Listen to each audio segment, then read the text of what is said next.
Sprinter app. So madali lang naman. Kailangan lang meron kayong dalawang SIM card. Yung isa may load, yung isa wala. So ganito lang 'yon. So buksan niyo yung inyong JNT Sprinter app. Tapos ayan, gamit yung may load na SIM card, dito sa taas makikita ninyo, meron yang ping na nakasulat. So itong nakasulat na ping na to, ibig sabihin niyan yung internet speed nyo yan. Ayan yung bilis ng inyong internet connection. So kapag ka ayan, kailangan nandito kayo sa homepage. Ayan, tapos madali lang, i-switch nyo lang yung inyong data connection sa SIM2 doon sa SIM card na walang load.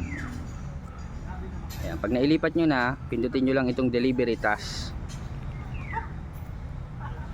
Tapos ayan na, okay na siya, kusa na siyang lilipat sa offline mode.